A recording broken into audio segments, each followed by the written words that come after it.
2027 विधानसभा चुनाव का आगाज हो चुका है और ऐसे में सभी राजनीतिक दल अपनी अपनी तैयारियों में जुट चुके हैं। बात अगर कानपुर शहर की करें तो इस ऐतिहासिक कानपुर शहर में कुल मिला के 10 विधानसभा है, जिसमें 7 पर भगवा झंडा लहरा रहा है, वहीं 3 के ऊपर साइकिल दौड़ रही है। बात अगर कानपुर की जनता की हो तो कांग्रेस पार्टी को पूरी तरीके से दरकिनार कानपुर की जनता ने कर रखा है। फिलहाल 2027 चुनाव पर बात करने के लिए हमारे साथ मौजूद हैं 3 बार के शहर के विधायक, फिलहाल भारतीय जनता पार्टी से प्रदेश उपाध्यक्ष और एमएलसी सलिल विश्नोई जी। सर, 2027 चुनाव की शुरुआत हो रही है, उस पर हम चर्चा करेंगे। उससे पहले हम देख रहे हैं कि आपके पैर फ्रैक्चर है। इस फ्रैक्चर की एक और बड़ी कहानी आपके राजनीतिक कैरियर के साथ जुड़ी हुई है, उसको जानना चाहते हैं अपने दर्शकों के। देखिए, ये फ्रैक्चर उस दिन नारी शक्ति बंधन अधिनियम के समर्थन में भारतीय जनता पार्टी के सभी मंत्री और विधायक पैदल मार्च कर रहे थे। लोक भवन मुख्यमंत्री कार्यालय से निकलकर विधानसभा तक हम लोगों को पैदल जाना था। उसी में पैदल चलते चलते हमारा पैर मुड़ गया और जिससे ये हड्डी में फ्रैक्चर आ गया, जिसके कारण मैं अपने क्षेत्र की जनता से दूर हूँ। लेकिन जनता की शुभकामनाएं और आशीर्वाद मुझे बराबर मिल रहे हैं। हजारों लोग मुझे देखने यहाँ मेरे घर तक आए और सैकड़ों लोगों ने फ़ोन से अपनी शुभकामनाएं प्रेषित की। फिलहाल हम बात कर रहे हैं, एक फ्रैक्चर और था जिसने आपके राजनीतिक जीवन में एक बड़ा उथल पुथल की थी, उस फ्रैक्चर की हम बात कर रहे हैं। फिलहाल तो ये फ्रैक्चर और ईश्वर से बहुत जल्द अच्छा भी। देखिए, वो फ्रैक्चर 2004 में 15 मई के दिन बिजली की बड़ी भीषण कटौती कानपुर में हो रही थी। 15 से 20 घंटे तक की कटौती होती थी। न बच्चे पढ़ पा रहे थे, न अस्पतालों में ऑपरेशन हो पा रहे थे, दुकानदार अपनी दुकानें नहीं चला पा रहे थे। इस तरह की स्थिति थी कानपुर में। एक तरह से जिसको कहा जाता है कि हाहाकार मचा हुआ था। उसमें कानपुर की जनता की समस्याओं को देखते हुए मैंने बिजली कटौती के खिलाफ, जबकि कानपुर उत्तर प्रदेश का सबसे बड़ा औद्योगिक शहर है, व्यापारिक शहर है, इसमें 15 घंटे की बिजली की कटौती हो रही थी, जबकि बगल का कन्नौज, इटावा, रामपुर, यहाँ 24 घंटे बिजली मिल रही थी। तो ये हमको एक लगा कि कानपुर की जनता के साथ अन्याय हो रहा है और मैंने इसके विरोध में एक आंदोलन किया। हमने एक जुलूस निकाल के मुख्यमंत्री का पुतला फूंका। उस समय समाजवादी पार्टी की सरकार थी, लेकिन समाजवादी पार्टी की सरकार अपने सत्ता के मद में बिल्कुल मदमस्त थी। उसे जनता की परेशानियों से कोई मतलब नहीं थी। उसके तो अपने जो 3-4 बड़े नेता थे, उनके शहरों को ही बिजली देना उनका लक्ष्य था। अधिकारी भी दबाव में थे। और जब मैंने पुतला जलाया तो कानपुर के उस समय के अधिकारियों को ये बात नागवार गुजरी, लखनऊ से जो भी उन्हें संकेत मिला हो, और उन लोगों ने मेरे ऊपर भीषण लाठीचार्ज किया, बर्बर लाठीचार्ज किया। ये मेरा दाहिना पैर 4-5 जगह से टूट गया था और बड़े चौराहे के पहले शिवाला और बड़े चौराहे के बीच में वहीं मुझे मार मार के बेहोश कर दिया था। तो वो एक संघर्ष था। उस संघर्ष में फिर कानपुर की जीत हुई कि बिजली मिली। लेकिन एक बात जरूर कहूँगा, मैं उस संघर्ष में मुझे कानपुर की जनता का बहुत प्यार मिला था। जब मैं उर्सला अस्पताल में भर्ती किया गया तो हमें देखने के लिए मुस्लिम महिलाओं की, क्षेत्र की महिलाओं की लंबी लाइन लगी थी। लोग कहते हैं कि निषाद सिनेमा से लेके और उर्सला तक बराबर लाइन लग के लोग देख रहे थे मुझको। दूसरे दिन व्यापार मंडल ने बाजार बंद का आह्वान किया।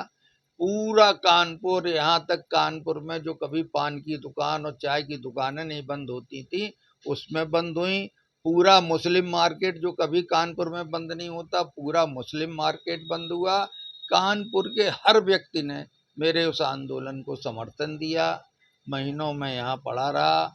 देश भर के तमाम बड़े नेता आए, मुझे मेरी पार्टी ने स्ट्रेचर पे लाद के गवर्नर के यहाँ ले गए। सारे काम किए गए, लेकिन सत्ता के मद में चूर समाजवादी पार्टी ने कोई बहुत प्रभावशाली एक्शन नहीं लिया। फिर मैं विशेषाधिकार समिति में गया मैंने अपना विशेषाधिकार का लगाया और कानपुर के मीडिया बंधुओं ने भी हमारा बड़ा सहयोग दिया। वो हमारे चश्मदीद गवाह बने, एक एक गवाही हुई और 19 साल तक मैंने उसके लिए संघर्ष किया।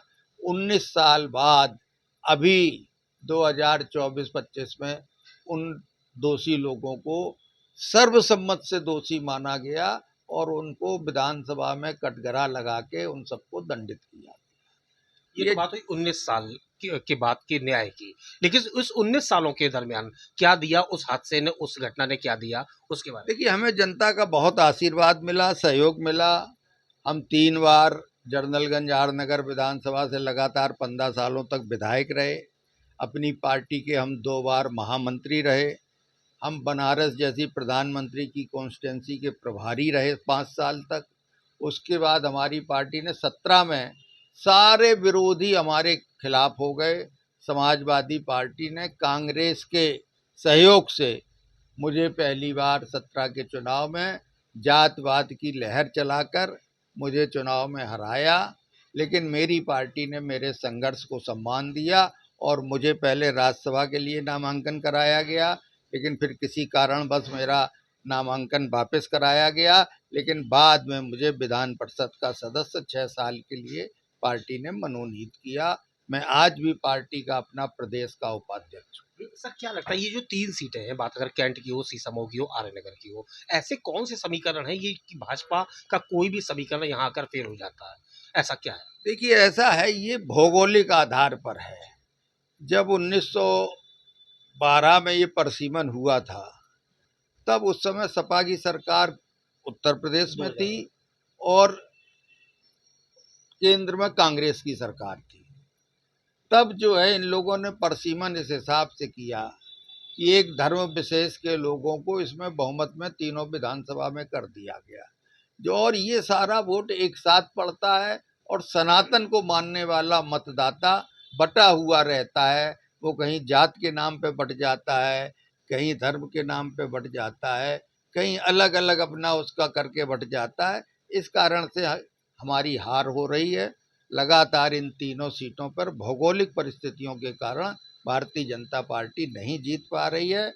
लेकिन मुझे लगता है कि अभी बंगाल में जिस तरह से सभी सनातन के मानने वाले लोग एक साथ हुए और अन्याय के खिलाफ उन्होंने किया, तो मुझे लगता है कि इन सीटों पर भी अब 2027 में भारतीय जनता पार्टी का भगवा ध्वज फहराएगा। क्या कुछ नए समीकरण भी भारतीय जनता पार्टी बनाएगी इन सीटों के लिए? देखिए, भारतीय जनता पार्टी ने समाज के पिछड़े वर्ग को, समाज के शोषित पिछड़े दलित वर्ग को अपने संगठन में, सरकार में, सब जगह प्रमुखता देने का काम किया है।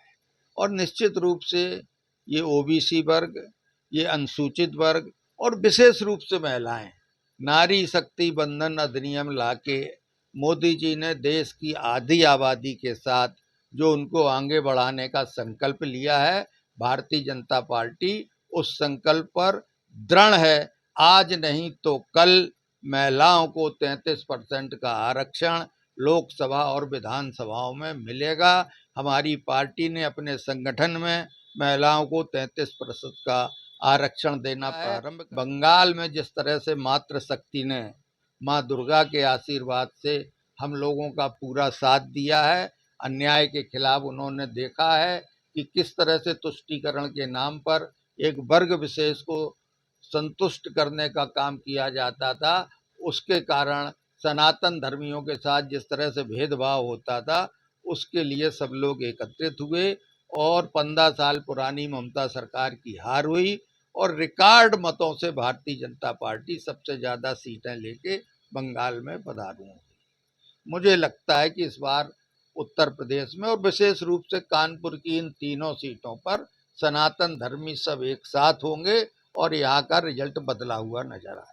अच्छा सर, क्या लगता है एक बड़ा कारण ये नहीं है कि कभी प्रत्याशी को आर्यनगर की सीट से प्रत्याशी बनाया जाता है, कभी सीसामऊ से बनाया जाता है? ये क्या ये कंफ्यूजन है भारतीय जनता पार्टी का, या समीकरण के आधार पर, योग्यता के आधार पर ये चेंज किया जाता है? ऐसा क्यों किया जाता है? क्या नहीं लगता इससे कुछ दिक्कत परेशानी? देखिए, 17 में जिस तरह से साम दाम दंड भेद जातवाद का जहर और ये सब फैला के समाजवादी पार्टी ने आर नगर की सीट जीती थी, उसको देख के हमारे पार्टी के बड़े नेताओं ने सोचा कि हम शायद सठे साठ्यम समाचरित करके हम उन्हीं तरीकों से उस व्यक्ति को जिसने गलत तरीके अपना के चुनाव जीतने का काम किया है उसको उसी तरह से करें। और इसलिए मुझे चुनाव नहीं लड़ना था क्योंकि मैं एमएलसी हो चुका था, लेकिन पार्टी का आदेश था। मैं 2021 में एमएलसी हो गया था,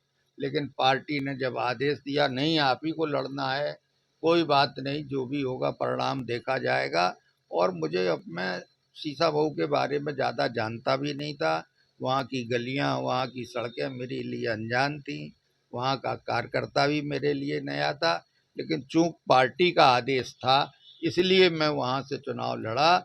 एक बात मैं आपके चैनल के माध्यम से स्पष्ट कर देना चाहता हूँ, अगर 2027 में पार्टी ने मुझे चुनाव लड़ने की अनुमति दी तो मैं सिर्फ और सिर्फ आर नगर विधानसभा से ही चुनाव लड़ूंगा। ये तो बात हुई आपकी, लेकिन भारतीय जनता पार्टी की तरफ से बात की जाए, अगर दूसरे प्रत्याशी एक रहे सुरेश अवस्थी, उनको भी सीसमो उपचुनाव में टिकट दिया गया, पहले आर्यनगर में से दिया गया था, तो ये क्या जनता को कंफ्यूज करने वाला नहीं? नहीं, जनता को कंफ्यूज करने वाली कोई बात नहीं है, ये पार्टी का अपना निर्णय होता है, पार्टी बहुत कुछ सोच समझ के निर्णय करती है। और सुरेश जी हमारे पार्टी के वरिष्ठ नेता हैं, संघर्षशील हैं, इसलिए पार्टी ने उनको लड़ाया, उनको उतारा, क्योंकि उनको शीशा मऊ का ज़्यादा ज्ञान था। लेकिन किन्हीं असावधानी बस रिजल्ट हमारे पक्ष में नहीं रहा। निश्चित रूप से हमारी पार्टी इस बात को संज्ञान लेगी। अब अगर बात सुरेश अवस्थी जी की हो रही है, तो फिलहाल देखा जा रहा है कि परमठ के एक विद्यालय को लेकर बड़ी चर्चा कानपुर शहर में हो रही है। समाजवादी पार्टी विधायक अमिताभ वाजपेयी ने भी उसको लेके वर्चुअल एक शिलान्यास कर दिया है, अपने वस्त्रों का भी त्याग कर दिया है, चप्पलों का भी त्याग कर दिया है। क्या लगता है क्या है ये सब और क्या निष्कर्ष निकलेगा इससे? देखिए, ये सब सस्ती लोकप्रियता के तरीके हैं, राजनीतिक तरीका नहीं है, ना ये राजनीतिक लड़ाई लड़ी जा रही है। जिस तरह से विवाद खड़ा हुआ, जिस तरह से परिस्थितियां उत्पन्न हुई, उसे देख के तो यही लगता है कि धुआं तभी निकलता है जब कोई चिंगारी पहले से सुलगती है। और किसी भी विवाद में जब तक दोनों हाथ की ताली नहीं बजेंगी तब तक विवाद नहीं होगा।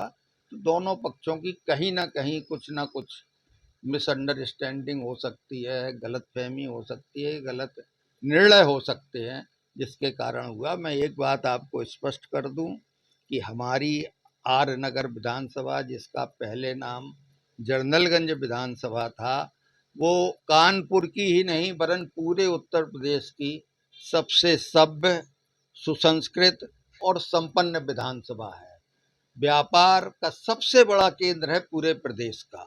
यहाँ अधिकांश व्यापारी लोग रहते हैं और व्यापारी कभी किसी से ना कोई अभद्र कार्य करता है, ना अभद्र भाषा का प्रयोग करता है। वो तो जितने मीठेपन से बोलता है उतने ही ग्राहक उससे आकर्षित होता है, ये उनके खून में है। और व्यापारी किसी एक जात का नहीं है कि सिर्फ बनिया ही हो, यहाँ ब्राह्मण व्यापारी भी है, क्षत्रिय व्यापारी भी है, ओबीसी वर्ग के भी व्यापारी हैं, सभी वर्गों के व्यापारी इस आर नगर विधानसभा में निवास करते हैं। तो मुझे नहीं लगता है कि आर नगर विधानसभा की सभ्यता और संस्कृति को देख के इस तरह का कोई भी विवाद होना उपयुक्त नहीं है। मैं भी 15 साल विधायक रहा हूँ, लेकिन कभी ऐसी कोई घटना नहीं आई।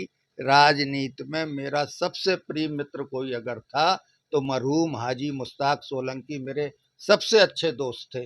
राजनीतिक प्रतिद्वंद्विता अपनी जगह और व्यक्तिगत संबंध अपनी जगह। मैंने 2 बार सुरेंद्र मोहन जी को और अब्दुल मन्नान जी को, दोनों लोगों से चुनाव में किया, लेकिन दोनों लोगों से मेरे आज तक उनके परिवारों से संबंध बिल्कुल पारिवारिक हैं। मैं सुरेंद्र जी मोहन जी का सम्मान करता हूँ, आज भी जहाँ मिलते हैं मैं उनके पैर छूता हूँ। मन्नान साहब जब अंतिम समय में बहुत कड़े से उसमें संघर्ष कर रहे थे, मैंने उस समय भाजपा के विधायक होने के बाद भी उनकी जितनी मदद हो सकती थी वो हमने मदद की। हमारा प्रतिद्वंदी होना अलग बात है, लेकिन उसको हम व्यक्तिगत शत्रुता में नहीं बदल सकते हैं। जितेंद्र बहादुर जी ने भी हमारे खिलाफ चुनाव लड़ा था, अनिल शर्मा जी ने भी चुनाव लड़ा था। मेरे किसी के साथ इस तरह से कटुतापूर्ण संबंध नहीं है। ना मैं इस तरह के संबंधों की राजनीति में विश्वास करता हूँ। सर, आपकी छवि पूरा शहर जानता है, लेकिन अभी एक चर्चा हुई, आपने कहा 2027 विधानसभा चुनाव में अगर टिकट मिलेगा तो आर्य नगर से, अगर कोई शीर्ष नेतृत्व की तरफ से सीसामऊ से टिकट दे दिया जाता है तो फिर क्या नहीं, रहेगा? अब मैं सीसामऊ से चुनाव नहीं लड़ूंगा, क्या मना कर देंगे? बिल्कुल मना कर सिर्फ आर्य नगर। सिर्फ आप। चलिए, बहुत बहुत शुभकामनाएं हैं न्यूज प्लस की तरफ से आपकी। तो ये थे हमारे साथ सलिल विश्नोई जी, भारतीय जनता पार्टी के कद्दावर नेताओं में से कानपुर के इनका नाम शुमार होता है, और उन्होंने साफ तौर पर एक बड़े सवाल का अंत यहाँ पर न्यूज प्लस के चैनल के माध्यम से किया कि ये जो 3 विधानसभा हैं, आखिर इस पे ऐसा कौन सा समीकरण है कि भाजपा इस पर काबिज नहीं हो पाती है। तो उन्होंने साफ तौर पर बताया कि ये जो ज्योग्राफिकल जो यहाँ पर एक सिचुएशन क्रिएट की गई है, उसकी वजह से कहीं ना कहीं ये समस्या आती है, लेकिन 2027 में एक बार फिर से भाजपा इन तीनों विधानसभा पर सीना ताने खड़ी है। कैमरामैन अमित गुप्ता के साथ विवेक दीक्षित, न्यूज प्लस कानपुर।